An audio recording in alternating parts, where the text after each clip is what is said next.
Salam qarindoshlar, qanday ahvolinglar? Amanglar yaxshi turinglarmi? Bugungi programma biz oldin ola deganimiz bo'yicha bizning savollarimizga javob bo'ldigan, ham shuningdek bizning e'tiqodimizni qisqacha yig'inchoqlab bergan shu programma. Mushu vaqtgacha yig'ilgan savollar biroz ko'parak, bir qadar ko'parak. Lekin bu programmamizda shu savollarning hammasini birdan qilmasdan, balki o'xshab qoladigan savollarni birga aylantirib, yig'inchoqlash orqali bu savollarning hammasini jami 10 ga yig'inchoqladim men. 10 ga yig'inchoqlab ham shuningdek bu 10 savolni o'z ichidan mazmun jihatdan o'xshash bo'lgan savollarni bir guruhga qilib, hozir jami 3 guruhga savol bor. Bu 3 guruh savolni ayrım bir grupa bo'yicha to'xtalib, bir guruh ichidagi barliq savollarga yig'inchoqlab biroqla javob berilgan holatda shunday davomlashtirmoqchi. Ham shunaqla boshlashdan burun mening oldin ola deb qo'ydiganim bugungi bu savollarga javobni biz oddiy ommabop tushunishli holatda hammamiz buni anglab tushuna olishimiz uchun shunday bir oddiy holatda, oddiy tilda shunday so'zlab tushuntirmoqchi. Ya'ni muqaddas kitobni asos qilib turib bizning barliq savollarimizga, bizni paydo bo'lgan barliq savol, gumonlar bo'lsa, bularning hammasiga muqaddas kitob o'zi bizga javob bo'la oladi. Ya'ni muqaddas kitob orqali biz javob topmoqchi. Bir qism akademik holatdagi ilmiy tadqiqotlar, ya'ni albatta bir qism mazmunlarga tarixiy arx ko'rinishi, jarayonlarni ham to'xtalib o'tish to'g'ri keladigan shunaq akademik usullardagi shunaq javoblarga amalning boricha men oddiy va yig'inchoq qilib shunaq bir to'xtalib o'tishni to'g'ri ko'rdim. Shuning uchun bu qatimqi programma faqat bir oddiy tilda shunaq tushuntirilgan, hammamiz mayli cho'ng, mayli kichik bo'ling, hammamiz tushuna oladigan shunaq bir programma bo'lsin uchun shunaq qildik deb shuni tushunishinglarni umid qilaman. Oldi bilan unda bo'lsa biz boshlaylik. Birinchi guruh savolimiz, ya'ni birinchi guruhdagi savollarimiz nima desa, birinchisi Xudo insonni nimishga yaratdi? Ikkinchisi Xudo insonlarning razilligini bilib turib, nimishga hayotlikni davomlashtirdi? Uchinchisi bo'lsa, nimishga payg'ambarlar Yahudiylardan kelgan degan mundaq bir 3 savolni bir guruh qildik.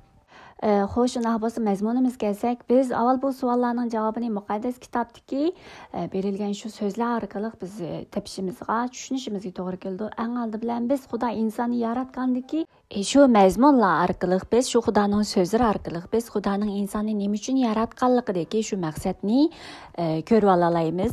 Masalan, Xudo deydi, biz insonlarni o'zimizning obrazidek yarataylik. Ham ular barcha jonliqlarni, barcha maxluqotlarni boshqursin deb ularni erenbaq qo'yganlikqa oid mazmun bor. Ham shundaqla Xudo olamni, ya'ni butkul mavjudotlar bilan yaratib bo'lgandan keyin 7-kun kelganda Xudo yaratish ishini tamomlab bo'lib, aram elib shu kunni baxtli kun qildi, u kunni muqaddas kun deb jakarladi degan shundaq mazmun bor. Bu yerda biz diqqat qiladigan tegishli ikki mazmun bo'lsa, birisi aram oldi, yana birisi bo'lsa baxtli kun qildi, ya'ni muqaddas kun qildi deb jakarladi degandagi mazmun bor. Yana birisi bo'lsa, Xudo o'zining obrazida qilib yaratdi va boshqursin deb erenbaq qo'ydi degan mazmunlar bor. Biz bu yerga qaraydigan bo'lsak, aram oldi deganlikni biz, ya'ni Xudoning aram elishi deganlik, Xudoning huzuriga to'ldi. Xudoning jalolisi shu zaminni, shu joyni qopladi, ya'ni Xudo shu joyni qopladi. Xudoning nuri shu zaminni qopladi degan o'sha shunday mazmunni shuni tushuna olamiz. Andan keyin bu yerda shu kun u yaratib bo'lib, shu kunni baxtli kun qildi deganlik, ya'ni butkul mavjudotni yaratib bo'lib, ularga baxt ato qilib, o'zining jalolisini, o'zining shon sharafini, o'zining huzurini ularning ustiga keng chashdi, keng yaydi degan o'sha shunday ma'noda ham tushuna olamiz. Shuning uchun bu yerda demoqchi bo'lgan nima desa, Xudoning insonlarni, mavjudotni yaratishdagi sababi o'zining shon sharafini, o'zining ulug'ligini, jalolisini, huzurini ular ustiga chechib, ularning ustiga o'zining nurini chechish, ular bilan birga bo'lib, ularga baxt ato qilish keligini biz bu yerda ko'ra olamiz. Endi bu yerda baxt degan atalg'u bu yerda butun muqaddas kitobda Xudoning so'zlari orqali ko'rgan vaqtimizda baxt degan Xudoning yo'lini tutganlar naqadar baxtli deb butun muqaddas kitobimizda shu so'z bor. Andan keyin Xudoning yo'lini tutganlar naqadar baxtli bilan biladi. Ya'ni Xudoning so'zida manganlar, Xudoning yo'lida manganlar hayotlik topadi degan o'sha, ya'ni Xudoning so'zida mingish bu uningga nisbatan hayotlik tarixiga o'xshaydi degan o'sha shundaq so'zlarni, shundaq tushunchalarni biz muqaddas kitobning nurg'un yerlarida uchrata olamiz. Әмді yana birisi, Xudoning inson yaratishdagi maqsadi bo'lsa, birisini bayamladik, ya'ni inson bilan birga bo'lish, ya'ni insonning ustiga butkul majdatning ustiga o'zining shon sharafini jalolisini, huzurini chechib, ya'ni birga turib, inson bilan birga turib, ular baxtda taqilish ekanligini bayamlab ko'rib o'tdik. Yana birisi bo'lsa, Xudo insonni o'zining obrazidek yaratdi degan o'xshash mazmun orqali ko'rishimizga to'g'ri keldi. Ya'ni Xudoning o'zining obrazidek qilishi, obrazi degan so'z Xudoning şan şərpini bayamladı Xudo özünün şan şərpini insan üstüge çeçiş ekanligini. Unda bo'lsa Xudoning insonni o'zining obrazi bo'yicha yaratishi nimadan deyrak berdi? Masalan, insonni Xudo o'zining obrazida yaratib, butkul mavjudotlarni, ya'ni yaratgan boshqa mavjudotlarni boshqursin deb qo'ygan emasmi? Ya'ni boshqurg'uchining sifatida qo'ydi. Xudoning obrazida yaratib, boshqurg'uchining sifatida qo'ydi. Ya'ni Xudoning obrazida yaratishi Xudoning shon sharpini shu inson ustida namoyon qilib turib, ya'ni Xudoning shu shon sharpini butkul mavjudot, ya'ni inson orqali butkul mavjudotga namoyon qilish, ya'ni inson orqali ko'rish deganlikni ham bu yerda ko'ra olamiz. Chunki bayamladik, boshqurg'uchining sifatida yariza qo'ydi deganimiz, ya'ni Xudoning vakili sifatida, Xudo o'rnida boshqurish, butkul mavjudotni Xudoning o'rnida boshqurish, ya'ni Xudoning varisi shaklida boshqurish. Ya'ni bu varisi degan so'zni biz qonun shariy kitobimizda nurg'un qatim uchraydi. Isroillarni tanlashdagi sababi degan vaqtida shu mavlonni podshohlarning ruhoniysi sifatida tanlab oldim, ularni go'rim sifatida tanlab oldim, ular mening varisim bo'ldi degan shunday so'zlar qonun shar'iyda ko'p uchraydi. Ya'ni bu yerda Xudoning obraz bo'yicha yaratishi deganimiz Xudo uchun, ya'ni Xudoning varis shaklida, Xudo vakil sifatida, ya'ni Xudoning o'rnida, boshqurg'uchining sifatida, yer yuzida Xudoning o'rnida shu boshqurish ham shundaqla Xudoning shon sharafini inson ustida namoyon qilish. Ya'ni Xudoning yo'lida mengib, Xudoning shu haqiqati bo'yicha yashab, Xudoning shu shon sharafini inson har bir inson ustida namoyon qilish kerakligini biz ko'ra olamiz. Shuning uchun Xudoning insonni yaratishini mush ikki jihatdan ko'ra olamiz. Endi bu yerda bir masala paydo bo'ldi. Masalan, Xudo Odam otini yaratib bo'lgandan keyin uning qovurg'isidan Havo onani yaratdi. Havoni yaratib bu ikkisini bo'lsa, ya'ni eran baqqa shu joyga qo'yib, shu joyda ishlaydigan, shu joyda boshqurgan qilib shu joyga qo'ydi emasmi? Lekin dal mush vaqtda shayton, ya'ni shayton e'lon sifatida ular Havoniga ko'rinib, Havoni ozdirishi bilan ular Xudo yema degan daraxtning mevasini yeyish orqali ular shu vaqtda gunohga asir bo'lib qoldi. Ana hisobida shayton qanday paydo bo'lib qoldi? Xudo shaytonni yaratganmi degan masala balkim paydo bo'lishi mumkin. Xudo farishtalarni yaratgan asli. Farishtalarni yaratgan vaqtida, ammo farishtalarni nima uchun yaratgan? Farishtalarni Xudo inson uchun xizmat qilish uchun yaratgan. Ya'ni biz qaraydigansak Zaburdan ba, İbranilar alayhisalom xatdan ba, ya'ni inson nima u farishtalardan birozlam tuyan qilingan, ya'ni biroz vaqt degan bu masala bor. Lekin bu yerda Xudo bo'lsa inson farishtalarni insonga xizmat qilish uchun qo'ygan. Biz qaraydigan bo'lsak, Xudo insonni yaratgan vaqtida o'zining obrazida qilib, ya'ni boshqursin deb boshqurg'uchining sifatida yaratdi. Boshqurg'uchining sifatida yer yuziga qo'ydi, zaminga qo'ydi. Lekin farishtalarni bo'lsa insonga xizmat qilsin, insonni qo'g'dirsin deb qo'ydi. Ammo mushunda Xudoning insonga xizmat qilishi qo'ygan mushu farishtalarning bir qismi bo'lsa, insonga xizmat qilish va insonni qo'g'dash mushu ishidan norozilik sababidan bularning Xudoning shu amriga, ya'ni inson uchun xizmat qilish degan, xizmat qilish, qo'g'dash degandek mushu amriga xiloflik chiqqanligini ham mushundaq insonga norozi bo'lgan, ya'ni inson xizmat qilishga norozi bo'lgan bularning shayton sifatida Xudo bilan inson, chunki Xudo insonni so'ydi. Biz qaraydigansak, yangi ayt kitobimizda Xudo insonni so'ygashga degan gap bor. Shuning uchun Xudo insonni o'zining so'ygisi, mehr muhabbat bilan yaratgan emasmi?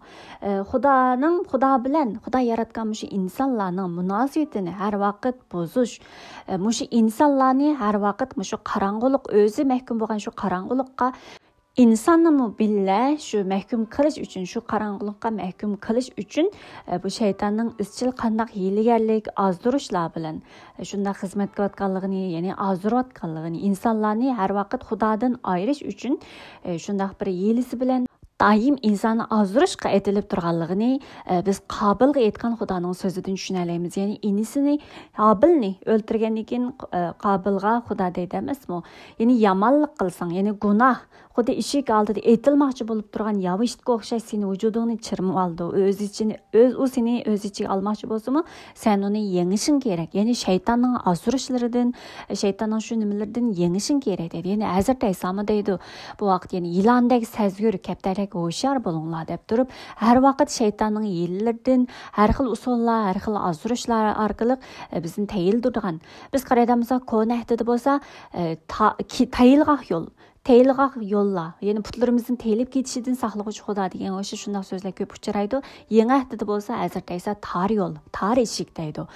Shuningga o'xshash tar yo'l demanglar, tar eshik demanglar deb, ya'ni shaytonning ozurishlaridan, shaytonning hiyla-mikirlaridan bizning hayot yo'limizdagi uning ozurishlaridan diqqat qilinglar deb turib, alohida eslatgandan keyin shunday mazmunlar bor. Xo'sh, asli temaga kelsak, ya'ni Xudoning insonlarga baxt ato qilish uchun yaratgan insonlar, ya'ni yer yuzidagi eranbaqqa qo'ygan havoni bilan odam ata dal ana shu insonga xizmat qilishga norozi bo'lib, insonni ozdirgan shu shayton, ya'ni hiylagar bo'lgan ilonning hiyla-mikirlik so'ziga aldanib, ular gunohga asir bo'lib qoldi. Ya'ni gunoh sababidan Xudo degan uni insonlar cho'qim o'lisilar degan bu yerdagi o'lim bu vaqtda Xudodan ayirib qilish, Xudoning haqiqatidan ayrilib qilishni biz o'lim deb ko'ramiz ham. Chunki bayamdadik baxtlik va hayotlik degan ikki so'zni biz Xudoning huzuri, Xudoning yo'lida haqiqatda manganlar naqadar baxtlik va Xudoning yo'lida manganlar mangulik hayotga, ya'ni hayotlik erishadi degandiki, Xudoning yo'lida haqiqati bilan hayotlik bilan markazlashtirsak, Xudoning haqiqati Xudoning huzuridan ayrilib qolishni biz bu yerda o'lim bilan birlashtira olamiz. Shuning uchun bu yerda insonlar gunoh sababidan Xudoning huzuridan ayrilib ruhiy jihatda o'lim, ya'ni Xudodan ayrilib qoldi, ayrim turdi degan o'xshash. Lekin Xudo buninglik bilan to'xtab qolmasdan o'zi sevgan insonni o'zining huzuriga qaytarib kelish uchun, ya'ni qutqizish yo'lini tanlab oldi. Undaqda Xudoning qutqizish yo'li qanday yo'l? Qutqizish deganimiz, ya'ni inson Xudodan ayrilib qolgan edi. Undaq bo'lsa, Xudo insonni qutqizib, qanday qilib o'zining huzuriga boshlab kelmoqchi?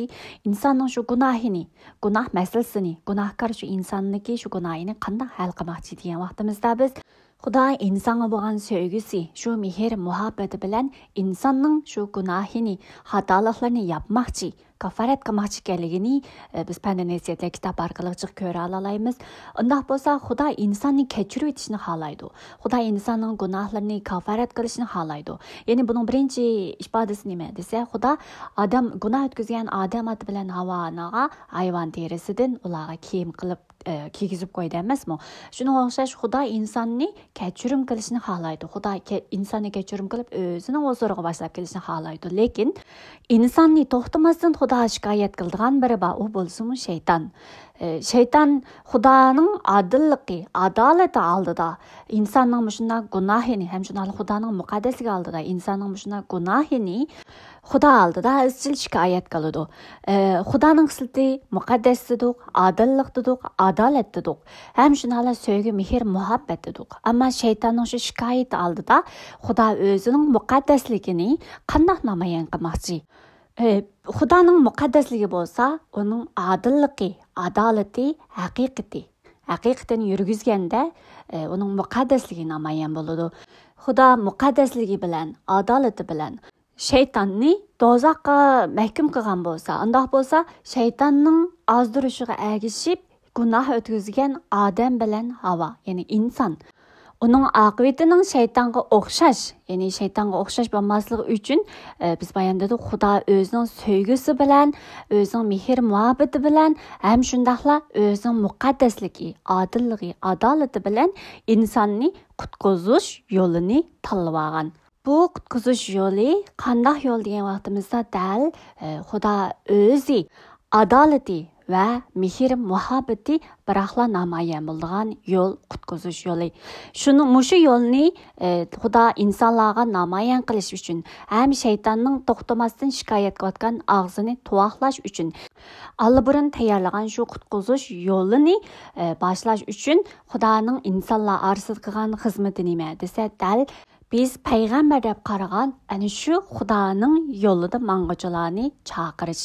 Дәл қарасақ, Adem аты білән Аваның avlodlardan дәл ikki yo'lga bo'linganlar bor. Ya'ni Xudoning yo'lida manganlar bilan Xudoga ibodat qilgan yo'lda manganlar bilan yana birisi bo'lsa, razillik yo'lida shaytonning nimasiga ergishib, o'z ixtiyori, o'zining arzu havaslarida mangan yo'llar bor. Yo'lda mangan insonlar o'xshash ikki turli insonlarning paydo bo'lganligini ko'rgan edik.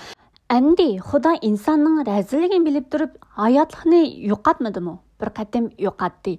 Ani shu Hava ana bilan Adam otaning avlodidan kelib chiqqan shu ikki yo'lga bo'lingan. Ya'ni Xudoning yo'lida, Xudoga ibodat qilib, Xudoning yo'lida manganlar bilan razillik, ya'ni o'zining xohish istaklari mangan shuna insonlarning ichida insonlarning shu razillik ichiga yetgan vaqtda Xudo to'pon balasi orqali faqat o'zi durust o'zi durust ko'rgan Nuh va uning oilasini ularga kema yasatqizish orqali ularni qutqizib, ammo boshqa razillik to'lgan razillik ichidagi insonlarni bo'lsa to'pon bilan yo'qotgan. Xudo bu yerda ham o'zining adolatini va mehr muhabbatini o'rtaq holatda namoyon qilgan. Ya'ni mehr muhabbati desa, o'zi durust deb qaragan shu o'zining yo'lida mang'uvchilarni bo'lsa, mehr shafqati bilan ularga kema yasatqizib, ularni kemaning ichida ularni qo'g'dab, ularni toki ular yashaydigan muhit sharoit hal qilganga qadar ularni saqlab, ularni xotirlab, ularni yer yuziga qo'yganga o'xshash. Ham shu jarayonda barcha razil insonlarni bo'lsa, hukmi bilan, adolati bilan ularning razilligiga yarasha ularni yo'qotgan edi.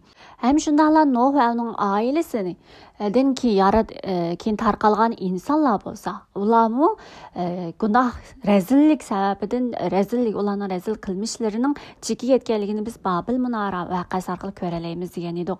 Ya'ni bu Babil Munara voqeasida insonlar o'zining nomini ko'kka ko'tarish uchun bir munara yasayli, chechilib ketishimizni saqlanayli deb turib, bu Xudoning amri qilib qo'ygan. Chunki Xudo degan butun yer yuzini qoplab, ko'payinglar, yer yuzini boshqaringlar degan. Ammo insonlar chechilib ketishimizni saqlayli va nomimizni ko'kka ko'tarayli deb bular o'zining nomini ko'kka ko'tarish degan gap Xudoning nomining o'rniga o'zining nomini qo'yish, ya'ni Xudoga qarshi bo'lgan bir razillikning isbotining bir vakili. Shunday vaqtida Xudo ham insonlarni shu vaqtida ham o'xshash jazolaydi. Ammo Xudo o'zining ahdisi qilgan va'dasini esida saqlab turib jazolaydi. Ya'ni Xudo Nuh payg'ambar bilan ahd tuzganda insonlarni qayta to'pon bilan yo'qotmayman deb aytgan edi. Shunga bu vaqtda insonlarning tillarini bo'lib o'tish orqali, ya'ni qalamaqonchilik paydo bo'lish orqali, bu qalamaqonchilik ham bir hukm jazoning bir isboti, simvoli. Shunday qilib insonlarni chechib etib tillarni bo'lib o'tadi. Bu yerda ikkinchi qatimliq Xudoning hukmini, ya'ni insonlarning, ya'ni razillikka to'lgan insonlarni jazolaydiganligining simvoli sifatida, kichik bir o'rnak sifatida biz Sodom bilan Gomorrani ko'ralaymiz. Bundan burun Xudo Ibrohimni chaqirib, Ibrohim bilan ahd tuzib, Ibrohimga baxt ato qilmoqchi bo'lganligini, shuningga uning urug' avlodini ko'paytib, ularni cho'ng bir xalq qilmoqchiligini, hamda nomini, ya'ni Ibrohimning nomini ulug' qilganligini, uning baxtiga baxt ato qilganligini, ya'ni Ibrohim orqali barcha millatlarga baxt ato qilgan baxtning manbasi qilmoqchiligini bu yerda Ibrohimga aytdi. Ham shundaqla Xudo Ibrohimni o'zi ko'rsatgan zaminga, ya'ni o'zi va'da qilmoqchigan shu zaminga borgin deb turib, shu zaminda uning avlodlarini qanday bir ulug' xalq qilganligini va uning avlodlarini ulug' bir xalq qilish orqali, avlodlari orqali Xudo o'zining nurini, baxtini boshqa millatlarga ham taqdirganligini oldin ola aytdi. Dal shundaq Ibrohimni boshlab chiqqan vaqtida, ya'ni yurtidan boshlab chiqqan vaqtida Ibrohim bilan birga mangan uning jiyani bo'lgan Lut bilmangan emasmi? Shu vaqtida Lut turgan shu zamindagi, ya'ni Sodom bilan Gomorra shahridagi kishilarning razilligini tasvirlab turib, ana shundaq razillikka to'lgan insonlarni Xudo o't orqali, ya'ni osmondan gungurt yog'dirib, shu o't orqali ularni hukm qilganligi orqali biz yana Xudoning oxirgi hukmining, insonlar ustidan hukmining shundaq o't hukmi bo'lganligini biz ham bu yerda oldin ko'ralaymiz. Ham shunaqla bu yerda Ibrohim orqali va Ibrohimning avlodlari orqali Xudoning insonlarning ustida bir qutqizish yo'lini, baxt ato qilgan shu dastlabdagi shu Xudo insonni yaratgandagi shu baxt saodatini Ibrohim va Ibrohimning avlodlari orqali butun insonlar orasiga chechib, insonlarning orasida turishni va Xudo o'zining nomini İbrahimning nomini ulug' qilish orqali, İbrahimning avlodlarining nomini ulug' qilish orqali Xudo o'zining nomini ularning, ya'ni o'zi tanlab olgan shu İbrahim va İbrahimning avlodlari ustida ularning nomini ulug' qilish orqali Xudo o'zining nomini ulug' qilganligini ham bu yerda ko'rib olamiz.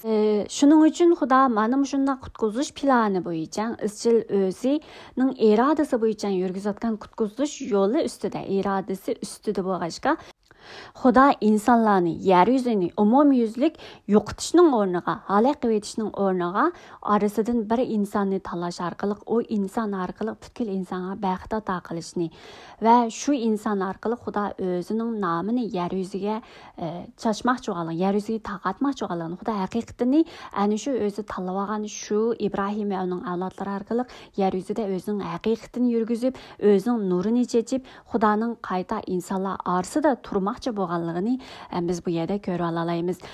Shundaqla Xudoning butunlay yer yuzidagi insonlarni yo'qotish emas, balki qutqizish yo'lini tanlab, insonlarning razilligini jazolashni kechishtirganligini biz bu yerda anqira olamiz.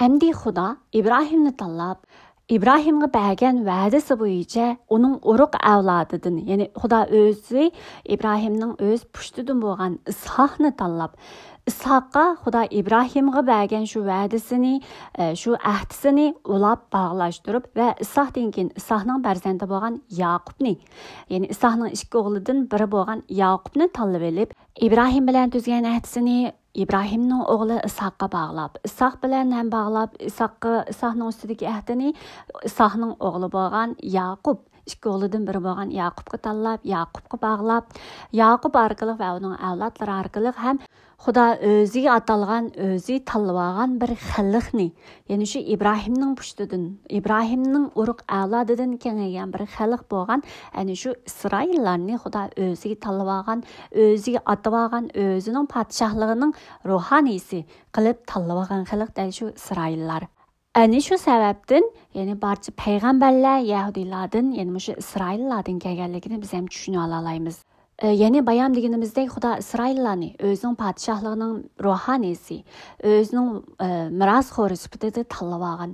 Xudoning shu İbrahimning urug' avlodi bo'lgan shu İsroillarni o'zining podshohligining ruhoniysi qilib tanlashidagi sabab, o'zining podshohligining vakili, mirosxo'ri qilib tanlashidagi sabab bo'lsa, o'zining haqiqatini, adolatini ular orasida yurgizib, ular orqali barcha xalqqa, yer yuzidagi butkul insonlarga o'zining haqiqatini, nurini chechish, ya'ni ular orqali, ya'ni butkul insonlar Xudoning haqiqatini, shon sharafini ko'rib, Xudoning yeniga kelish, Xudoning huzuriga kelish, shunday bir irodasi bilan, ana shunday bir qutqizish yo'li bilan shunday İsroillarni ham Xudo o'ziga tanlab olgan, atab olgan, o'zining podshohligining ruhoniysiga qilganligini biz bu yerda ko'rib olamiz.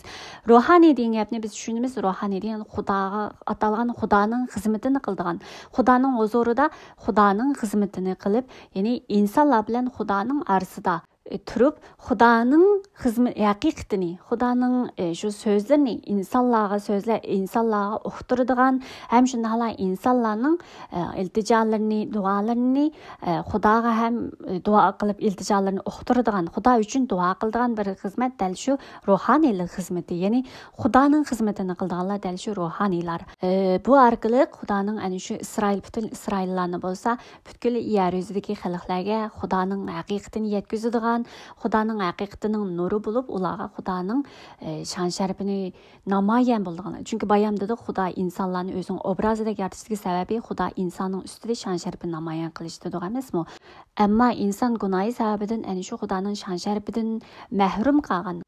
Shu sababdan Xudo insonlarni qutqizish yo'lini, ya'ni shon sharafini qaytadan namoyon qilmoqchi bo'lganligi uchun Xudo ana shu bir odam İbrahim va uning urug' avlodi orqali, keyin İsroil xalqi orqali ana shu shon sharafini shu xalq ustida namoyon qilish orqali boshqa xalqlarni shu Xudoning nuriga qarab, Xudoning haqiqati bilan yashash uchun, Xudoning haqiqatini izlab keladigan qilish uchun shu xalqni tanlab olganligini biz bu yerda bilamiz. Ham bu yerda Yahudilar alayda millat deb millat bo'lganligi uchun emas, balki Xudo o'zi deydi, ya'ni Yahudilar bo'lsa sanыңlar en az hem şuna sizler bekeri cahil boğanlığınlar üçün amma men atı boğanlar boğan mehir muhabbetim boğanlığı üçün sizlerini tanlap aldım dep iniq eytidu. Bunun da başka bir sebebi yok, fakat Xudanın mutlaq huquqi bilen özü tanlap algan däl şu İbrahim bilen düzgen ahdisi sebebidin, ahdisi va'disi sebebidin menge özgermez şu sözü sebebidin onun urug avladı boğan şu İsraillar, Yahudiler arqılıq hem özünün haqiqatini namayan qilish ekanligi shunda maqsadi bor bo'lganligi uchun payg'ambarlar izchil Yahudi xalq ichidan kelib chiqqan. Demakki bu yerda qisqacha yig'inchoqlay oladiganimiz payg'ambarlar bo'lsa, ana shu Xudoning so'zini xalqqa yetkazib, xalqqa Xudoning haqiqatini yetkazib, ham shundaqla xalq uchun Xudoga duo qiladigan kishilar bo'lsa, dal shu payg'ambarlar ekanligini ham biz bu yerda ozroq tushuna olamiz. Ya'ni payg'ambarlarning rolini ozroq tushuna olamiz. Hem şundaqla Xudo ana shu payg'ambarlar orqali Xudo o'zining dastlabki shu plani, irodasi bo'lgan qutqizish yo'lini, shu bishoratini, Xudoning shu yedaklash yo'llarini payg'ambarlar orqali xalqqa uqtirgan, xalqqa yetkazgan, o'zining qilmoqchi bo'lgan ishlarini, bishoratlarini shu payg'ambarlar orqali Xudo xalqlarga yetkazgan. Ham shundaqla payg'ambarlar orqali keyin shu payg'ambarlar orqali Xudo o'zining so'zlari yozib qoldirilgan. Keyin bara-bara bu payg'ambarlar hukm bilan ruhoniy hukmi, padişahlarning roli o'zaro ayrildi. Ya'ni davrlarga qarab ayrilgan nimalar bor. Biz hozir bularni ichi kirmasdan balki hozir mushunchalik oddiy qilib to'xtalib turaylik. Endi biz ikkinchi guruh savolimizga kelsak, ikkinchi guruh savolda asosan İslam dini, Yahudi dini ve Hristiyan degan o'xshashmish 3 din orasidagi farq yoki 3 dindagi Xudo atalg'usi, ya'ni Xudo hukmi o'xshashmi, farqliqmi degan o'xshashmi shundaq savol, ya'ni shundaq 3 dinning ichidagi mazmunlar. Ya'ni birinchi savol ana shu İslam, Yahudi, Xristiyandagi Xudo atalg'usi hukmi bir hukmmi, yana birisi bo'lsa qurbonlik, halol harom namoz. Ya'ni İslam bo'lsa halol haromni saqlaydi, qurbonlik qildi, namoz o'taydi, ammo Xristiyanlar nima uchun bularni qilmaydi degan savol bor. Ham shundaqla oxirgi zamonga oid, ya'ni oxirgi zamonga oid savollar, oxirgi zamon nazarda esa kelamdi, qanday keladi degan o'xshash savol va shundaqla Xristiyan bo'lganliginglar uchun oyda necha pul beradiz degan o'xshash shunday savolni bir guruhga yig'ib birlikda ko'rib chiqaylik. Xo'sh, shunday bo'lsa mazmunga kelsak, islomdagi va yahudiylardagi va xristiyanlardagi Xudo kalimasi, Xudo bu hukm farqliqmi yoki bularning farqi nima degan o'xshash bir savoldan boshlab davomli mazmunimizni davomlashtirsak, eng oldi bilan mayli islom bo'lsin, mayli yahudiylar bo'lsin va yoki hozir xristian deb atalganlar bo'lsin va mayli katoliklar bo'lsin, bularniki Xudo hukmi, Xudo atalg'usi amaliyotda o'xshash bir Xudoni deb turib, ammo shu Xudoga bo'lgan tushunchasi o'xshamaydi. Masalan, Xudoning yaratish ishlariga nisbatan o'xshash holatda tushunchasi bor, ya'ni o'xshab qolgan holatda tushunchasi bor Xudoning insonni yer yuzini yaratganligiga, yaratish ishlariga nisbatan. Ham shundaqla Xudoning farmonlari, amr farmonlari bo'lgan Tavrat, Injil, Zaburlarni o'xshash e'tirof qiladi. Masalan, islommi buni asla rad qilmaydi, balki o'qinglar deydi. Davud payg'ambar orqali Zaburning, ya'ni Davud payg'ambar va uningdan boshqa bir qism she'riy nazmiy shaklda yozib qoldirilgan payg'ambarlarning yozmalarini Zabur deymiz. Shu Zaburni o'qinglar deydi. Tavratni ham shunday, Injilni ham shunday e'tirof qiladi. Endi yana birisi o'xshash Xudoning xizmatkori bo'lgan shu payg'ambarlarni ko'pincha holatda, o'rtaq holatda e'tirof qildi.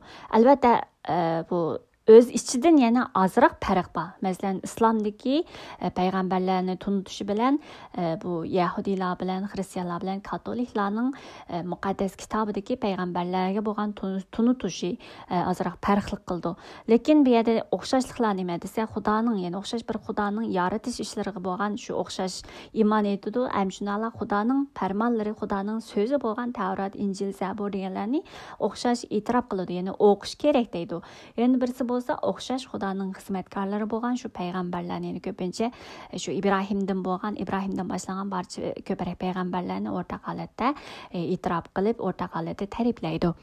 Ammo shu Xudo, o'xshash Xudoga bo'lgan tushunchasi o'xshash bo'lmaganligi uchun, ya'ni Xudoga bo'lgan tunishi, Xudoning so'ziga bo'lgan tunishi o'xshash bo'lmaganligi uchun Xudoga bo'lgan hukmi farqlarni paydo qilib kelgan. Tubki farq nima desa, dal İsa Məsihga bo'lgan tushunchasining o'xshamasligi sababidan kelib chiqqan farqlar bor. Masalanga islomda bo'lsa, İsa Məsihni bo'lsa faqat payg'ambar deb qaraydi. Ya'ni odatdagi bir payg'ambar deb qaraydi. Faqat uningga mo'jiza, har xil mo'jizalarni yaratish qobiliyati berilgan bir payg'ambar deb qaraydi. Yahudiylar bo'lsa e'tirof qilmaydi. Ya'ni Məsihligini e'tirof qilmaydi. Chunki Yahudilarning İsa Məsihning Məsihligini e'tirof qilmaslik sababi ham Məsih podshohning sifatida, ya'ni Davudning urug' avlodidan kelib chiqqan mangulik podshohlik taxtida o'ltirgan shunday bir podshohlik, ya'ni Davud podshohligini asli keltiradigan shunday bir Məsih keldi, ya'ni shunday bir Məsih sifatida podshohlik sifatida keldi deb turib ular, ya'ni yer yuzidagi shu Davudning podshohligini asli keltiradigan shunday birisi keldi degan deb o'ylaydigan bo'lg'achqa İsa Məsih kelgan vaqtida rad qilgan. Ammo shu dastlabda Hazrat İsa'ning shogirdlarini asos qilib boshlangan shu Məsih e'tiqodchilari bo'lsa, ya'ni shu davrlarda bo'lsa, endi bularni Xristoslar deb atab turib, shun bu Xristos degan keyin xristianlar deb atalgan, ya'ni bu xristianlar bo'lsa, ya'ni hozirgi biz Masih e'tiqodchilari. Albatta orasida biroz farq bor. Hozirgi e'tiqodchilar bilan butkul xristianlar deb o'zini xristianlar deb atavaganlar bilan ozroq farqlantirishni bilishimiz kerak, lekin bu yerda o'rtaq deb atay. Ya'ni biz bo'lsak, Hazrat İsa'ning Masih deb, ya'ni Rabbimiz deb e'tirof qilamiz. Ya'ni İsa Masihni biz uchning birligi deb atab bir Xudo sifatida e'tirof qilamiz. Rabbimiz deb e'tirof qilamiz. Bu uchning birligi deganimiz hargiz bu son jihatdan 3 dona Xudo bor deganlik emas. Bu 3 dona Xudo bor deyish bu degan bir butga cho'qinishga o'xshash bir Xudoga shak keltirganlik hisoblanadi. Endi biz Hazrat İsa'ni, ya'ni İsa Masihni tushunishimiz uchun, bu uchning birligi bo'lgan Xudo degan bu o'qimni tushunish uchun biz yaratilishning boshidan boshlashimiz kerak.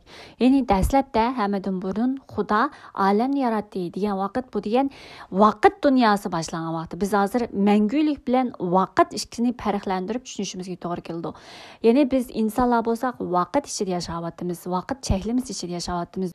Ammo biz İsa Masih to'g'risidagi so'zni bu vaqt cheklimiz ichidan emas, yaratilish ichidan emas, balki yaratilish tashidan, ya'ni mangulik bo'lgan shu mangulik ichidan bir ko'rishimizga to'g'ri keldi. Chunki uning shogirdlari bo'lgan Yohanan kalam, dastlabda kalam mavjud edi. U Xudo bilan birga edi deb turib, ya'ni kalam İsa Masihni, Hazrat İsa'ni Xudoning kalami, Xudoning so'zi deb turib oladi.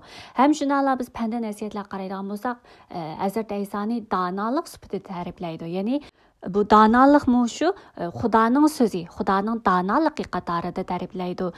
Ya'ni mush panda nasihatlar 8-bobni undan o'qisak, deydi, donolik deydi, Parvardigor ishlarini boshlashidala. Qadimda yozganlaridan burunla men uningga tavedurman. Azaldan tartibla muqaddamda. Yeryüzümin yaratilmasdilla men tiklanganman. Ya'ni yer yuzi yaratilmasdilla allaburun tishlangan, allaburun o'tirg'i chiqarilgan, maydonga chiqarilgan men deb turib ta'riflaydi. Hamda Xudo osmonlarni yaratayotganda, bino qilayotganda, ufuqsizliklarni sizayotganda, dengizdagi shu manbalarni, ya'ni ayirayotganda, shu doiralarni eshib ketmasin deb chegara sizayotganda, ularni qurayotganda men u yerda edim. Go'yo bir usta hunarvandak Xudoning yenida turganligini, har doim Xudoning oldida shodlanganligini, hamda Xudoning kunlik dil aromi ekanligini ta'riflaydi. Ham shundaqla Xudoning shundaq olimidan, yer zamindan, ya'ni insonlarning mavjudligidan, ya'ni insonlardan xursandlik topadigan ekanligini bu yerda ta'riflaydi. Shuning uchun donolik, ya'ni donolik orqali, ya'ni mening yo'lim kelinglar, meni yenim kelinglar, meni kutadiganlar naqadar baxtlik, men topganlar hayotlik topadi deb turib, allaburun shu vaqtda, ya'ni İsa Masihga nisbatan donolik sifatida alohida ta'riflaydigan bir mazmunlar bor. Ya'ni Xudo olamni yaratayotganda, Xudo usti hunarvandak, Xudoning yenida, Xudo bilan birlashganligini, hamda Xudoning insonlarni yaratishidan shu qadar xursand bo'lganligini, ya'ni suyunganligini, ya'ni Xudo insonlarni qanday suyganga o'xshash, ya'ni Xudoning donoligi, Xudoning kalami, Xudoning so'zi ham shunday insonlardan xursandlik tepib, insonlar naqadar suyganligini. Ham yana birisi bo'lsa, shunga shu donolikqa quloq solgan vaqtida Danalıqning yo'llarini ching tutgan vaqtida baxt topadiganligini, hamda shu donalikni kutganda, donalik bilan birga bo'lganda baxtli bo'lib, donalikni yana shu Xudoning kalomi bo'lgan donalikni topganda hayotlik topadiganligini ta'riflaydi. Shundaqla biz yana nima deymiz desak, Xudo insonni yani insan biz dastlabda deganga o'xshash Xudo o'zining ham sevgisini, ham adolatini mushu qutqizish yo'li ustida namoyon qilmoqchi degan edi emasmi? Buni ham Yeshaya payg'ambarning qissasida Xudoning bu adolati bilan ham muhabbati namoyon bo'lgan bu qutqizishining qanday amalga oshirganligini nihoyat konkret qilib ta'riflagan mazmun bor. Ya'ni 53-bobda insonlar uchun jabr jafolarni deb insonlarning barliq la'natlarini ustiga olib, insonlarning gunohlarini ustiga olib, insonlar uchun o'zing pido qilganligiga oid mazmun bo'lsa, Davud payg'ambarning, ya'ni Zaburning nurg'un yerlarda Masihning ana shu Davud avlodidan kelib chiqadigan mangulik, ya'ni mangulik shu podshohlik taxtida o'ltiradigan Xudo o'zi Masihligan birining keldiganligini ham aytadi. Bu haqda ya'ni Davud payg'ambar oldin aytgan shu ham kelguchi Masihning, ham shu kelguchi Davud taxtida o'ltiruvchining, ham shu mangulik podshoh bo'lgan, mangulik hukmronlik bu ustida o'ltiruvchining Hazrat Isa o'zi ekanligini, Isa Masih o'zimi, Hazrat Isa o'zimi shogirdlariga ta'lim bergan vaqtlarda, nurg'un vaqtlarda shu Zaburda misol qilib turib so'zlagan vaqtlar bor. Ham shundaqla Zaburda bu Isa Masihning inson tenida keldiganligiga oid, ya'ni insonlardan qurbonlik va hadiyalarni talab qilmading, lekin men uchun bir tani hozirlading deb turib inson tinida kelguchi ekanligini ham bishorat qilgan bo'lsa, ham shundaqla inson tinida bir keldigan Masih Xudoning xizmatkorini, ya'ni shu Yeshaya payg'ambarning qismidagi nurg'un yerlarda Xudo o'zining evatmoqchi bo'lgan, Xudoning xalqini qutqizadigan qutqizuvchining, ham xalqi uchun, xalqining gunohlari uchun qurbon bo'ladigan, xalqining gunohlarini, barliq itoatsizliklarini ustiga oladigan va uning haqqoniyligi orqali uning qilgan haqqoniy ishi orqali Xudoning xalqini haqqoniy deb atatqizadigan shunday bir Xudoning xizmatkorining keladiganligini ham inson tinida keladiganligini, Davudning notisidan chiqqan birisining ekanligini, mangulik hukmronlik o'ltirg'uchi ekanligini, ham shundaqla qorong'ulikda qolgan, ya'ni Xudodan yiroqlashib, Xudodan ayirib qolgan, shundaq g'oz va g'achi bo'lgan, qorong'ulikda yashayotgan, yo'ldan ozgan qo'ylar o'xshash yashayotgan, shu yer yuzidagi qorong'ulik ichida yashayotgan, gunohning ilkida yashayotgan shu insonlarni shundaq yorug'likqa, ya'ni ko'zini ochadigan, ya'ni bu yorug'lik deganimiz Xudoning nuri, Xudoning haqiqatiga qaytaradigan, Xudoning xizmatkorining inson tinida keldiganligiga oid alohida bishoratlar bor. Ya'ni ana shu Xudoning qutqizish xizmatini, ham shundaqla Xudoning adolati, ham mehr muhabbati namoyon bo'lgan shu kafarat, ya'ni insonlar gunohlarini kechirim qiladigan, so'ygan insonlarning shu insonlarni qutqizadigan, ham shundaqla o'xshashlar o'z navbatida Xudoning muqaddasligi, adolati, haqiqati namoyon bo'lgan ana shu qutqizuvchining keldiganligiga oid burungi yozmalar yozilgan bo'lsa, dal Hazrat Isa kelganda bo'lsa, ana shu yozmalarni misol qilib turib, masalan Luqa bayon qilgan xo'sh xabar, Matta, Yohanna bo'lsa hammasida Hazrat Isa o'sha burungi yozmalarning ichidagi shu o'ziga oid barliq bishoratlarni naql keltirib, ana shularning amalga oshirilganligini, Xudoning shu bishoratlarining amalga oshirilganligi ustida ham alohida ta'kidlab turib degan so'zlar nurg'un yerlarda bor. Undaq bo'lsa, Isa Masih kim? Dal bizga o'xshash dal shu ham Xudo dunyoni, mavjudotni yaratishdan burun Xudo bilan birga turgan Xudoning so'zi, Xudoning donoligi deb ta'riflansa, ham shundaqla inson tinida kelib, yer yuziga kelib insonni gunohidan, insonni gunoh va la'natning, hukmning, ya'ni shayton izchil shikoyat qilayotgan ana shu hukmdan qutqizadigan, Xudoning shu adolati va mehr muhabbatini namoyon qilmoqchi bo'lgan qutqizuvchi Masih bo'lganligi uchun biz uni ham mukammal odam sifatida kelgan, ham mukammal Xudo deb turib, Xudo bilan o'xshash o'rinda ko'rishimizga sabab dal shu. Undaq bo'lsa, nima uchun inson tinida, ya'ni insonga o'xshash kelishi ham shundaqla Xudo inson emas, odatdagi inson emas, balki Xudo bo'lgan, Xudoning kalom bo'lgan Masih inson uchun shunda insonlarning gunohi uchun qurbonlik bo'lishi kerak bo'ldi. Xudo dastlabda yaratgan vaqtida Odam bilan Havvoni degandi, ya'ni uni yesanglar bo'lmaydi, yesanglar o'lisizlar. Ya'ni gunohning badali nima? O'lim. Shunaqla shayton ham izchil insonlar ustidan Xudo shikoyat qilgan edi shu. İnsanның gunohlarining badalini, insonning gunohlarini odatdagi hayvonlarning qini, odatdagi hayvonlarning qurbonligi yuyalamdi, yuyib tugitalamdi. İnsonni o'limning jazosidan, shaytonning shu shikoyatidan qutulira olamdi. Ang oldi bilan biz o'ylanib beqishga tegishli bir savol bor.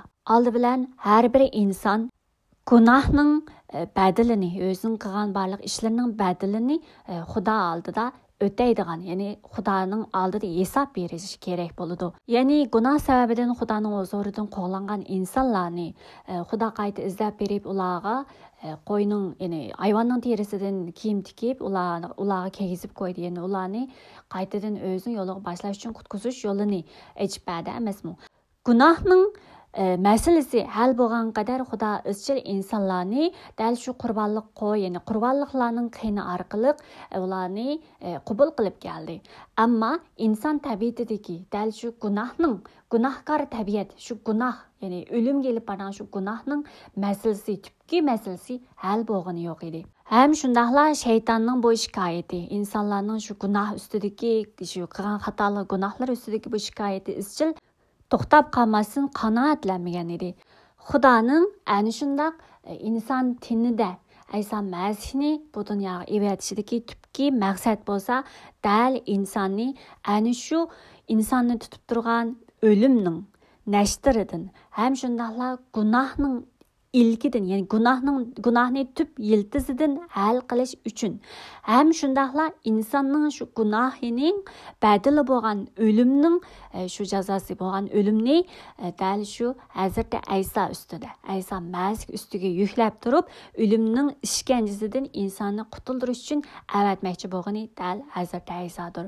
Hem shundaqla gunoh sababidan o'lim xavfida oldida turgan shayton izchil bu insonlarni o'limga mahkum qilish kerak, ularning gunoh sababidan o'lim mahkum qilish kerak deb shikoyat qilayotgan shaytonning og'zini to'g'lash uchun ya'ni Xudoning adolatini, muqaddasligini namoyon qilgan hamda o'zi sevgan insonni bir yo'lida qutqizadigan dal mukammal Xudoning irodasi, qutqizish plani dal Ayso Masih ustida tamomlanganligini, ya'ni Ayso Masihning Kristdagi qurbonligi orqali inson uchun insonning gunohlarini o'z zimmasiga yuklab, insonning barliq gunohlari badaliga, ya'ni gunohlari la'natlarini o'z ustiga olib, o'zi insonning barliq insonlarning shu gunohlarini la'natlarini ustiga olib, o'zi shu inson uchun o'lib, ya'ni shu o'limga bo'lgan gunohning badali bo'lgan o'limni o'z ustiga olib o'lib, o'limi bilan shaytonning barliq inson ustidagi qilayotgan shikoyatlarni bekor qilganligini hamda shu o'limning kuchini, gunohning kuchini, inson tabiatini shunday bir yangilaydigan, insonning gunohkor tabiatini, ya'ni gunohni tub yiltizidan hal qiladigan shu yo'l bilan Xudo bizni, ya'ni Xudodan ayrilib qolgan, Xudoning oldiga berishimizga to'sqinlik qilgan shu gunohni, bu gunohni yuyib, gunohlarimizni o'zining qini bilan poklab bizni Xudoning oldiga elib borgan.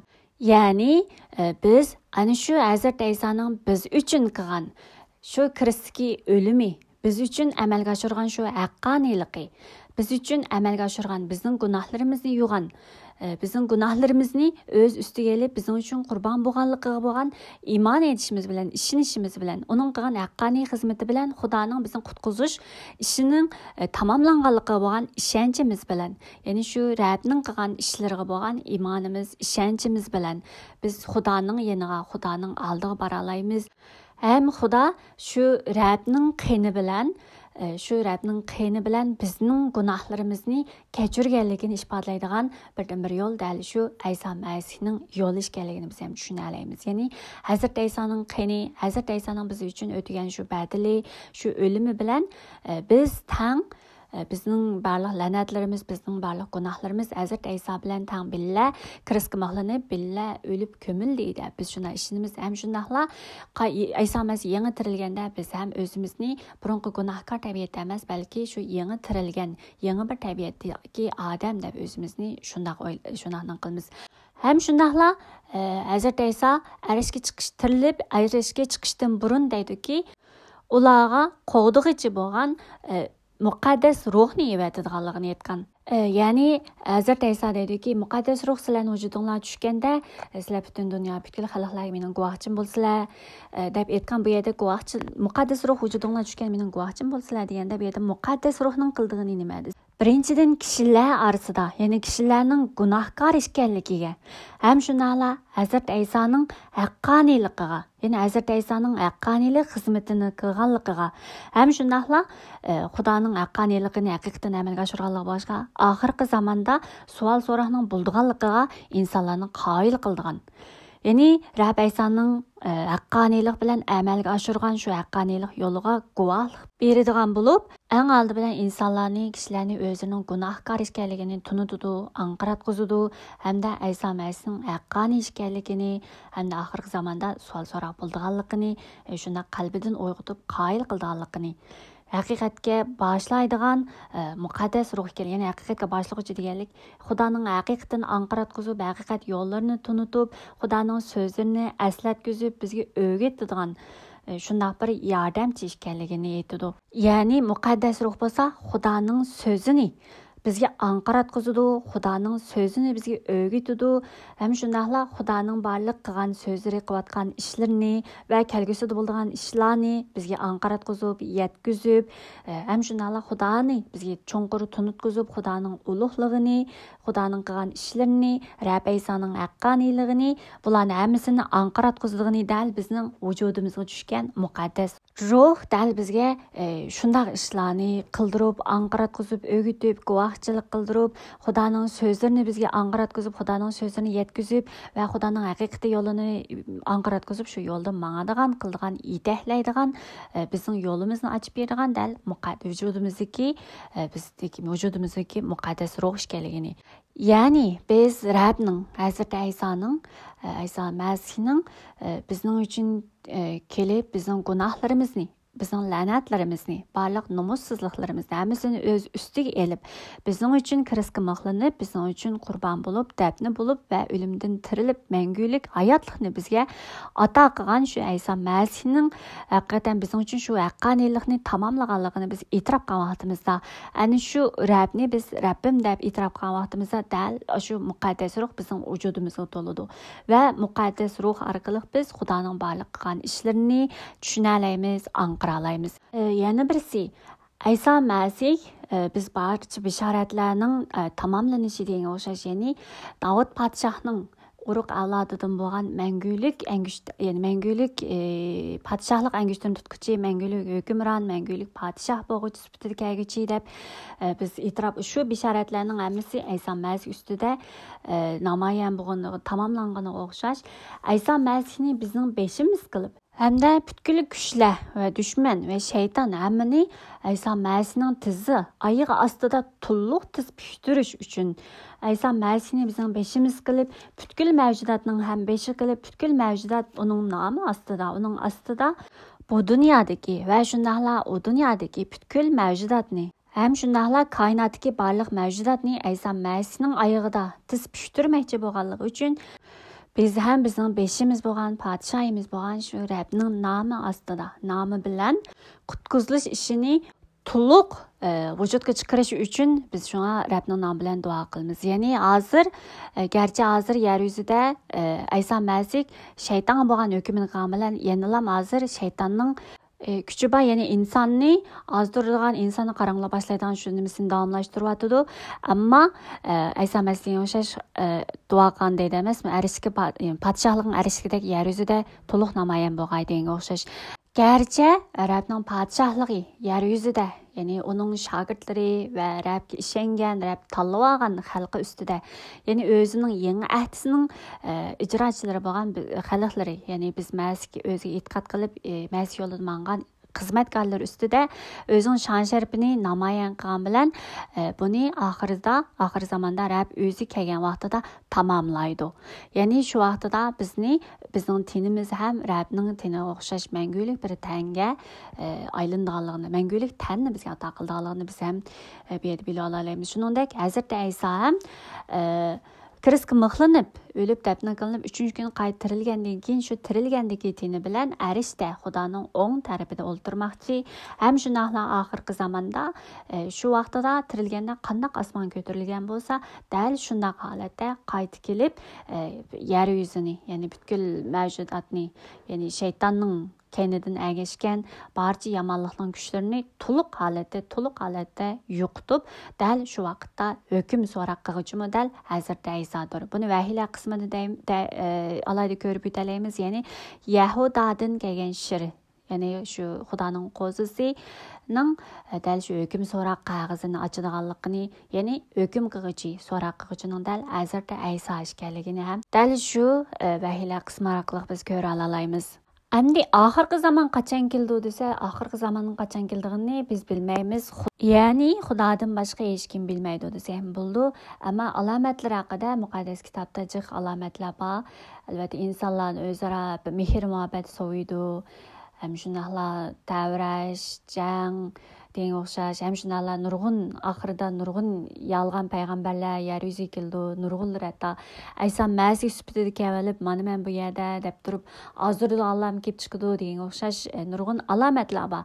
Endi bu oxirgi zamon haqida va oxirgi zamonning alomatlari haqida, bo'lgan ishlar haqida biz e'tiqodchi bo'lish sifatimiz bilan, Xudoning haqiqatini to'shig'uvchilar bo'lish sifatimiz bilan, guvohchilar bo'lish sifatimiz bilan biz dunyodagi o'zgarishlarni, ya'ni davriy o'zgarishlarni biz ko'ralaydigan ko'zimiz, ya'ni haqiqat bilan ko'ralaydigan bo'lishimiz uchun biz buni Xudoning so'zi bilan buni ayrim bir to'xtalishimizga to'g'ri keldi. Buni yana qisqacha mundaqlam deb o'tish bu mencha muvofiq emas deb ko'rdim. Shuning uchun bu haqida muqaddas kitobdagi munosabatli mazmunlar biz o'rganishga munosabatli mazmun kelib chiqish vaqtida alohida yaxshiroq to'xtalib o'tamiz.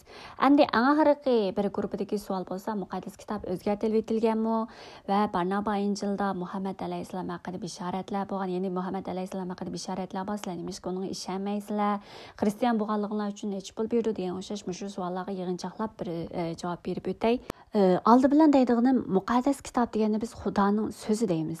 Xudoning so'zi, Xudoning xislatidan qarayotimiz, Xudoning so'zi bu mangu o'zgarmaydigan bir so'z va mangu yo'qitilmaydigan bir so'z. Mangu unumlik, haqiqiy bo'lgan, mutlaq bo'lgan so'zlar. Ham shundaqla Xudoning haqiqati mangu egilmaydigan, mangulik kuch-qudratga ega bo'lgan haqiqat. Ham shundaqla yer yuzida faqat hamma ish, ya'ni yer yuzida yuz bergan har bir ish Xudoning mutlaq huquq ostida, Xudoning mutlaq haqiqat ostida, Xudoning yo'l qo'yishi bilan bo'lgan ishlardir. Biz Xudo bo'lgan tunishimiz, Xudoning xislatiga bo'lgan tunishimiz, hamda Xudoning qilgan ishlariga bo'lgan tunishimiz cho'nqur bo'lmagan ahvol ostida bizning nurg'un gumonlar, nurg'un savollar paydo bo'lishi mumkin.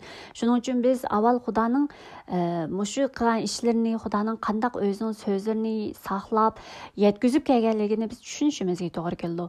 Ya'ni biz hozir qo'limizga muqaddas kitob 66 nimadan tarkib topgan kitob, bir butun mukammal kitob sifatida qo'limiz tutgan bilan bu kitobning qachon dal mushundaq mukammal holatda kitobcha shaklda bizning qo'limizga tekkanligini, buning kelish jarayonida qanday ishlar yuz berganligini bilsak, shu vaqtda Xudoning hatto texmo o'zining so'zini qanday saqlaydiganligini, o'zining so'zini mukammal holatda o'zining xizmatchilari orqali qanday namoyon qilayotganligini, qanday saqlayotganligini biz ham Xudoning shu ustidagi qudratini biz his qila olamiz, ko'ra olamiz desam bo'ldi.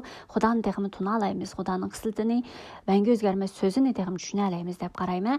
Biz avval konehti deb qarasak, konehtimiz Tavrat va tarix qismlarini, tarix qismlaridagi hozir qo'limizda bo'lgan Yeshua, Sardarlar, Samuel, padişahlar qismlari, ham shunaqla Zabur ham fanni-nasihati, hikmatlar, kuylarning kuyi, Yeremiyaning kuyi, ham shunaqla tarixlar, Asra, Nehemiya, Rut degan shunaq qismlar bor dedik.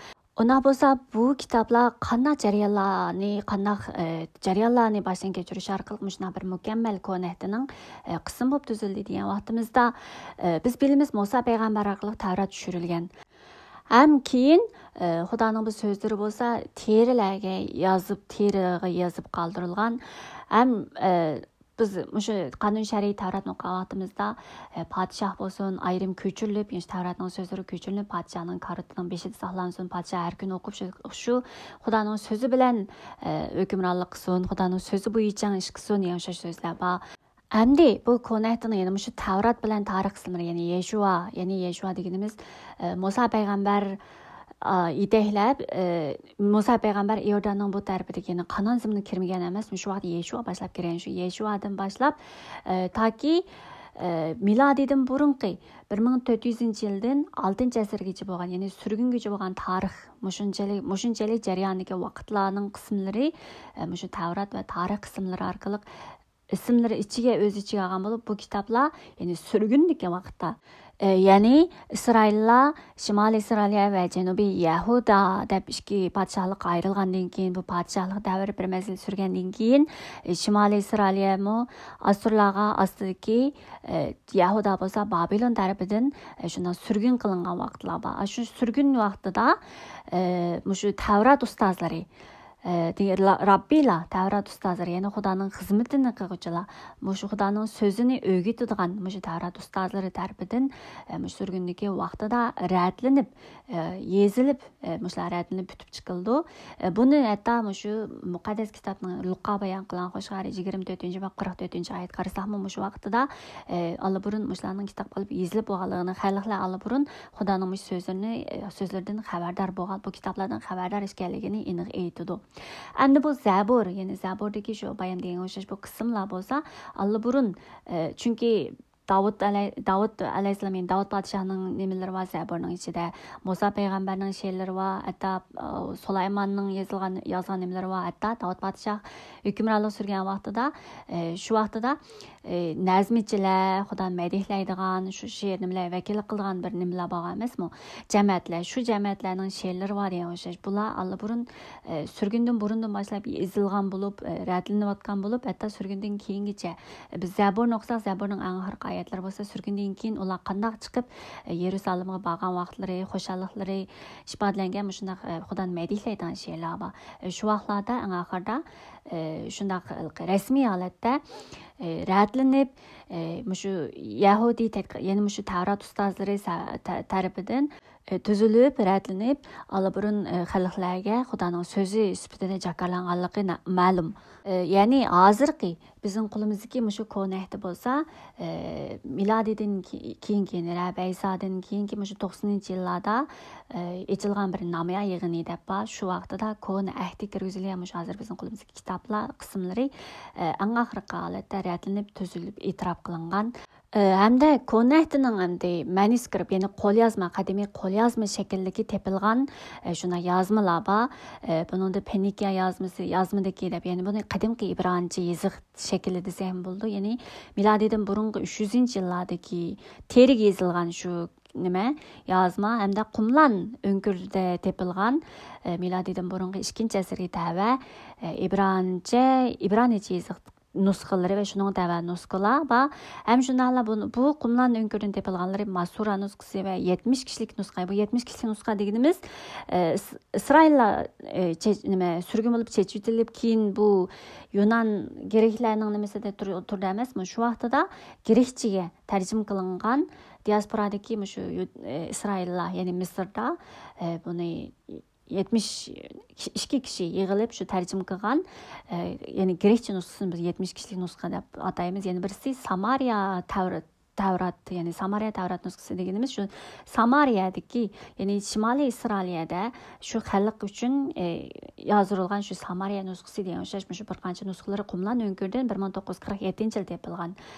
Bu nusxalar milodidan burungi 150dan 250, ya'ni 70 kishilik nusxa bo'lsa, 150dan 250 yillardagi nusxa Masura nusxasi bo'lsa, milodidan burungi shu 4-asrlarda va yozma nusxalar ekanligini, ham shundaqla Yahudiylarning Talmud deb ataydi. Hozir shu Tavrat va boshqa bir qismi o'zgargan Yahudiylarning muqaddas kitobi Talmud deb ataladi. Bu kitob bo'lsa, shu Mushu miladidan keyingi 135-500 yillar orasida mushu asli, chunki bu kitoblar asli bunday birinchi bob, ikkinchi bob deb boblarga ayrilmagan va oyatlarga ayrilmagan emas. Mushu vaqtida bu ilqi so'zlarga va mukammalligiga asli nimalarni qilish uchun mushlarni boblarga ayirib, nimalarga, oyatlarga ayirib, bunday tushunishlik qilib, mushundaq nima qilib tuzib chiqqan vaqti dal mushu yahudiylarning mushu vaqtdan boshlangan. Shunala onundan başqa mush miladidan keyingi 2-asrning boshlarida mush qo'shqar tarqatilib, mush Turkiyaning yerlari, Suriyalar, hatto bizning yerlargacha qadar kelgan emasmi xush xabar. Mushuna xush xabarga tarqalishiga erishib, aramcha bizning qadimgi Uyg'ur tili yezigimiz shu aram yezigi, ya'ni Suriya yezigi deymiz, So'g'di yezigi, ya'ni mushunaqa aramcha muqaddas kitob targum, buni targum deb ataymiz. Dal shu milodidan keyingi 2-asrda, 2-asrda mush targum nusxasi ko'chirilgan hamda 2dan 6-asrlargacha bo'lgan vaqtlarda mushu sharqqa qarab, ya'ni O'rta Osiyo, hatto bizningmi mushu qadimgi Uyg'ur tili yezigimizda, ya'ni So'g'di yezigiga asoslangan qadimgi Uyg'ur tili yezigida yozilgan Zabur o'xshash nurg'un nusxalarimiz topilgan emas. Dal mushu 2-asrdan 6-asrlargacha bo'lgan vaqtlarda hatto mushu farislar bo'lsin va turkiy qavmlarning ichiga bo'lsin mushuna tarjima qilib kirgan, mushuna tarqalgan. Shundaqla Grekcha yangi ahdimi dal mushu milodidan keyingi 2-asrlarda Injil, ya'ni Injil bo'lsa Suriyachaga tarjima qilingan. Ya'ni Suriyacha bo'lsa bu So'g'di, ya'ni aramchaning yana bir boshqa bir shakli, ya'ni shivisi, boshqa bir shivisi desam bo'ldi. Va 5-asrlarda bu kitob asosida Peshta nusxasi ham tuzildi degan o'xshash. Shundaq nusxalar bor. Bu nusxalar hozircha saqlab kelmoqda. Hamda yangi ahdining tuzilishi bo'lsa, yangi ahdida bo'lsa hozirda aysa qayta tirilgandan keyin shogirdlarga deydi emas, masalan butun, ya'ni Yerusalim, Samariya va butun ismining chetigacha berib mening guvohchim bo'lasizlar degan emas. Shu orqali shogirdlari ko'plab xush xabar tarqatgan va shunday xush xabar tarqatib, xush xabar yetkazish yo'lida shogirdlarmi oyatni tamomlash shunday vaqtida yezib qoldirish kerak zarur ekanini vaqtidan keyin bu qarasak Matta bayon qilgan xush xabar, Yohanna xush xabar, Luqa xush xabari, Markusning xush xabari deganimiz ham to'tisi o'xshamaydi, o'zgartirilgan emas. Bular hammasi o'zini tava bo'lgan o'zining jamoatiga yezib evatgan xat. Ya'ni bularniki turgan, ya'ni o'quvchilar o'xshamaydi. Masalan, Matta bo'lsa, Yahudiylarni arx ko'rinish ko'rib turib Yahudiylarga qarata yozilgan kitob bo'lsa, Matta bayon qilgan xush xabar bo'lsa, bu Markus bayon qilgan xush xabar bo'lsa, boshqalarga Yahudiylar emas, balki boshqalarga, boshqa millatlarga qaratib yozilgan kitob bo'lsa, Markus bayon qilgan xush xabar.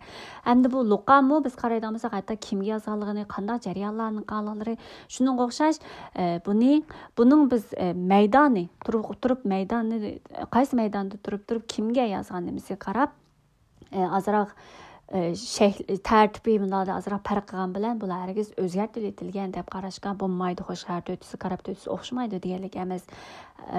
Ham shundaqla bu lekin buning ichidagi yangi ahdil muqaddas kitobdagi Pavlosning yozgan xatlari bo'lsa, dal shu Pavlos yozgan vaqtlardan boshlablar, ya'ni Pavlos shu jamoatlarga yozgan xatlari shu vaqtlardan boshlablar allburun buni Xudoning so'zi sifatida keng jamoatga o'qish uchun, buni Xudoning so'zi sifatida o'qish uchun allburun shu vaqtdan boshlab tuzilib bo'lgan. Ya'ni Rabbdan keyingi 90-yillarga ham allburun Pavlosning xatlari allburun Xudoning so'zi sifatida rasmiy jamoat ichida o'qildigan holatda Xudoning so'zi bo'lib jakarlangan.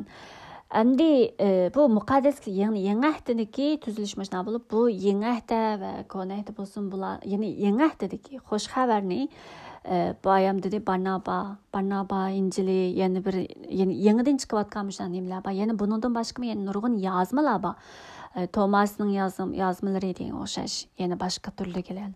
Biz bu yerda yangi ahdiga kirgizgan qismlarda e'tirof qilgan kitoblar nimani asos qilib kirgizilgan desa, Rab Aysa, biz masalan qarasak, elchilarning faoliyati qarasak, Rabning, ya'ni Yoda Ishkariyot Rabni setayotgandan keyin uning o'rniga tanlagan bir odamni shu qadar nurg'un talablar bo'yicha, ya'ni Rabning boshdan oxir Rab bilan belli bo'lgan birsini tanlagan emasmi? Shuningga o'xshash bu kitobni tuzgan vaqtida yangi ahdining ichiga kirgizgan vaqtida o'xshashlar Rabning shogirdi, bevosita Rabdan öğrengen, şuna Arabның şagirdi buluş, şu salaydı buluşu, hem şunala muqaddas ruhның yeteklişi bo'yicha bu kitaplarni o'zaro tuzilgan, ya'ni shuna ratlab tartibga tuzgan desak bo'ladi. Shuning uchun bu kitapning muqaddas kitapning hozirgi biz qo'limizda turgan bu 66 qism kitapning tuzilish shakli, ya'ni bizning hozirga qadar qo'limizga yetib kelish ahvoli mana shundaq. Lekin katoliklar bo'lsa boshqa xatlarni boshqa barliq deplan xatlarni birga o'qiydi. Biz ham ularni cheklamaymiz, aksicha biz tadqiq qilgan vaqtimizda foydalanish materiali sifatida qo'llanamiz. Endi bir savol, ya'ni Barnaba nimasida yozmasida Muhammad payg'ambar to'g'risida bishorat berilgan, sizlar buning ishonmaysizlar degan bir gap bor. Oldi bilan biz barliq so'zlar, barliq yozmalarda bishorat qilingan barliq yozmalar Hazrat Aysoning ustida tamomlangan. Xudoning barliq irodasi Hazrat Ayso ustida tamomlangan. Hamda bu payg'ambarlikmi Hazrat Ayso orqali tamomlangan, oxirlashgan.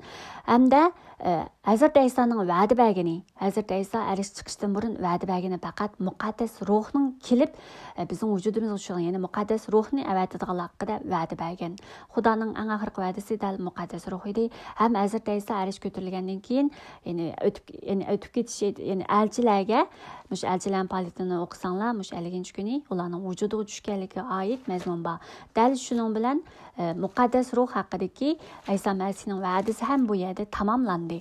Hem şundaqla Xudoning va'dasi hamda Xudoning barliq bishoratlarining Hazrat Aysoning ustida tamomlanganligi haqida Hazrat Ayso ham Kiristiki vaqtida can üzüşünün aldıda tamamlandı degan ham so'zi bor. Buni bir qator tafsiliy ham ko'rishimizga to'g'ri keldi. Demakchi, Xudoning barcha bishoratlari Hazrat Aysoning ustida tamomlandi. Endi oxirgi bir savol bo'lsa, bu savolni biz avval bir tahlil qilsak, bu e'tiqod to'g'risidagi savolmi yoki bu pul uchun pul tepish yo'li to'g'risidagi bir savolmi? Men avval buni anqirishimiz to'g'ri keldi. Masalan, e'tiqod bo'lsa, bu e'tiqod bo'lsa, Xudoga bo'lgan ayminish, Xudoga bo'lgan haqiqiy qo'rqish, Xudoni haqiqiy Xudo deb turib, Xudoni haqiqiy yaratquchi deb turib, Xudoga bo'lgan qoyillikdan keladigan, Xudoga bo'lgan bo'ysunish, taslim bo'lish, buni e'tiqod deymiz. Hem e'tiqod degan bütün kuchingiz, bütün qalbingiz bilan, qalbingizdan, vujudingizdan kelgan bir qoyillik bilan, e'tirof qilish bilan amalga oshadigan narsa. Hem bu e'tiqodni hargiz bu tashqi omil, ya'ni bir odamning kuch ko'rtishi, bir odamning azdırışı ve bir adamның şuna bir tapılışı, mecburlaşı bilen bir amalga oshadigan, mecburlash orqali, tashqi kuchlar orqali bu ichidagi qoyillikni, Xudoga bo'lgan e'tirof qilishni bu o'zgartiradigan bunday narsa emas. Masalan, e'tiqod bilan o'xshash, ya'ni buni bir sevgi, mehr, muhabbatning misoli bilan qilgan vaqtimizda biz sevgini, mehr, muhabbatni bir odamni mecburlash orqali bir adamni söygülümaydı. Ve ya ki söygünü bir pulga tegeşkili, pulga setip algılı bulduğun narsa emas. Onu pulga setip algılı bulduğun şuysa bu söygü dep atalmaydı. İtiqad moxşaş, bunu bir pulga setip algılı ya ki pul arqılıq qılgan narsa bolsa, onu biz itiqad dep qaramaymiz. Onu biz aldamçılık ya ki bulmasa itiqaddan paydalanish, başqalarını aldash, köz boyash degan o'xshash bunda bir atalgılar bilan ataymiz. Onu hergiz itiqad dep atamaymiz. Shuning uchun e'tiqod qilsanglar qancha pul berdi degan bu ikki so'z eng oldi bilan bir-biriga moslaşmaydi. E'tiqodni pulga setib olmaydi. Ham shunala pul uchun e'tiqod qilgan narsa emas. Bu e'tiqod degan so'zni tushunmaslikdan kelgan savol deb qarasak bo'ldi. Shuning uchun eng avval biz e'tiqod uqumini biz avval tushunishimizga to'g'ri keladi. Ya'ni e'tiqodni haqiqiy tushungan odam, ya'ni mayli u qaysi e'tiqodi bo'lsin, mayli musulmon bo'lsin va mayli xristian bo'lsin, qaysi bir e'tiqodni e'tirof qilgan bo'lsa, eng avval Xudodan kelgan, Xudodan ayminish, Xudoga bo'lgan qo'rqishdan kelgan shu e'tiqodni haqiqiy tushungan Xudoning bandasi bo'lgan bo'lsa, hargiz e'tiqodni dunyodagi bir qism suiiste'mol qilayotgan shunday bir omillarga bog'lab turib baholamaydi deb o'ylayman.